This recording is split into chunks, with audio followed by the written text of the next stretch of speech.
అందరికీ సువార్త అందిస్తాడు. మారాల్సిన ఆఖరివాడు కూడా మారిందాకా ఆయన ఆగుతాడు. ఇక ఆయన వచ్చి అంతా కంప్లీట్ అయింది అనుకున్నప్పుడు తీసుకొని పోతాడు. దీన్ని సింపుల్గా చెప్పాలంటే యేసు యొక్క వధువు యొక్క సిద్ధపాటు అంతం. ఫైనల్గా ఆఖరోడు కూడా జాయిన్ అవ్వాలి ఇందులో. ఆయన ధర్మంగా ఏం చెప్పాడంటే అందరికీ చెప్పండి రా, తల్లి అందరికీ చెప్పండి నాన్న, కుమారుడు అందరికీ ప్రకటించురా.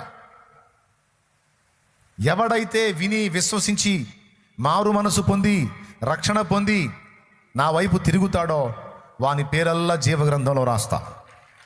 నేను అందించిన శుభవార్త వాడు విని కూడా మారు మనసు పొందకుండా, పట్టించుకోకుండా, లెక్క చేయకుండా, నన్ను తృణీకరించి సువార్తను విసర్జించి వాడు ఇష్టం వచ్చినట్టుగా బ్రతకడానికి ఇష్టపడ్డ వాడిని అలాగే బ్రతకనియండి. వదిలేసేయండి. వాడిని చెప్పావా లేదా? చెప్పానయ్యా, వదిలేసేయి. వాడు మారాడా మారలేదన్నది ఇక నీ పని కాదు. నువ్వు చెప్పావా లేదా అదే నీ పని.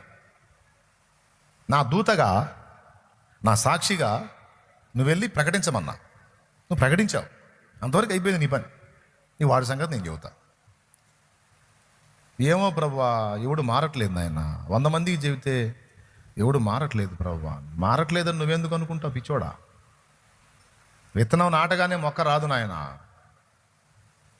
నిత్య జీవమునకు నిర్ణయించబడిన వారందరూ విశ్వసిస్తారు నానా.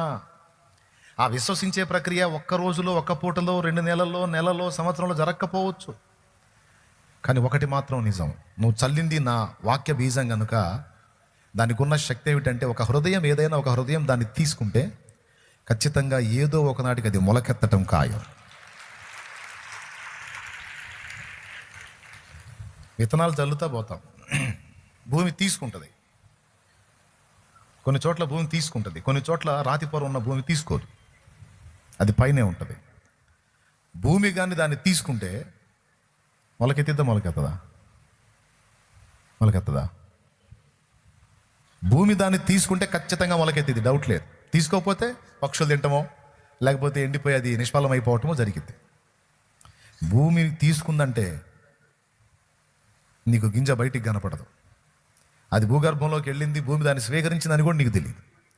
సువార్త ప్రకటన కూడా అంతే ఉంటుంది. నువ్వు చెప్తావు, వాడెవడు పట్టించుకున్నట్టు ఉంటాడు ఒకడు. కొంతమంది అసలు భలే ఇంట్రెస్ట్గా అన్నట్టుగా పోజ్ పెట్టినవచ్చు. పట్టించుకోనట్టున్నోడే తీసుకోవచ్చు, పట్టించుకున్నట్టు పిక్చర్ ఇచ్చినోడు తీసుకోకపోవచ్చు. కానీ ఒకటి మాత్రం నిజం, నువ్వు చల్లావు, అది కొన్ని హృదయాల్లో పడింది, ఖచ్చితంగా మొలకెత్తింది. అది నీ గొప్పతనం కాదు, సువార్త అనే ఆ విత్తనానికి ఉన్న దమ్ము అది.